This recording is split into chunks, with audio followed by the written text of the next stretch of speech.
నా హెల్త్ ఇంకా స్పాయిల్ అయింది, నేను ఇంకా దీన్ని నార్మల్ అవ్వదు, నా వెయిట్ నార్మల్ అవ్వదు, నేను వెయిట్ తగ్గాలంటే ఖచ్చితంగా మెడిసిన్సే తీసుకోవాలి, ఎక్కడో చోట జాయిన్ అవ్వాల్సిందే అనుకునే వాళ్ళకి చెప్తున్నా. మనకి ఒక సామెత ఉంటుంది, పుట్టుకతో వచ్చింది పుట్టకలు దాకపోదంట. అంటే మనం వచ్చేటప్పుడు తెచ్చుకున్న కొన్ని క్వాలిటీస్ పుట్టుకతో చచ్చిపోయేదాకా ఇంక పోదంట.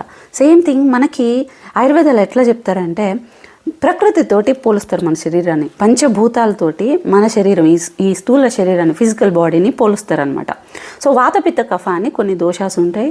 సో ప్రతిదీ కూడా ఆయుర్వేదాలో ఎట్లా అంటే, ఒక మానసిక పరిస్థితి అయి ఉండొచ్చు, లేకుంటే వాళ్ళ ఫిజికల్ అపీరెన్స్, వాళ్ళకి వచ్చే హెల్త్ ప్రాబ్లమ్స్, ఎవ్రీథింగ్ కూడా మనం దీంతోనే ఎస్టిమేట్ చేసి చేయడం జరుగుతుంది. ఫర్ ఎగ్జాంపుల్ పిత్త డామినేటింగ్ బాడీస్ ఎట్లాంటి, వాళ్ళ డైజెషన్ బాగుంటుంది, చూడడానికి చక్కగా ఉంటారు, చాలా యాక్టివ్ ఉంటారు, అంతా కూడా జరుగుతుంది. ఎప్పుడైతే వీషియేట్ అవుతుందో, అంటే వాళ్ళు చేయకూడని పనులు, లేకుంటే స్లీప్ అనేది ప్రాపర్గా లేకపోవడం, ఒక బాడీ అనేది ఎక్సర్సైజ్ అనేది సరిగ్గా లేకను, ఏది పడితే అది కారం, స్పైసీ ఇట్లాంటివి ఎక్కువ తిన్నప్పుడు ఏమవుతుందంటే విపరీతమైన గ్యాస్ట్రైటిస్, కడుపులో మంట, ఓవర్ వెయిట్ అయిపోవడం, కానీ కోపం, చిరాకు ఇట్లాంటివన్నీ కూడా ఎక్కువ ఉంటాయి. ఒరిజినల్ క్వాలిటీ వేరు, ఇక్కడ ఏమైంది వాళ్ళు మార్చుకున్నారు. సేమ్ థింగ్ ఇక్కడ కూడా అంతే, మనకందరికి కూడా మంచి క్వాలిటీస్ ఉన్నాయి, కానీ సమస్య ఏంటంటే మనం వీషియేట్ చేసినాం, దాన్ని మనం డిస్టర్బ్ చేసినాం.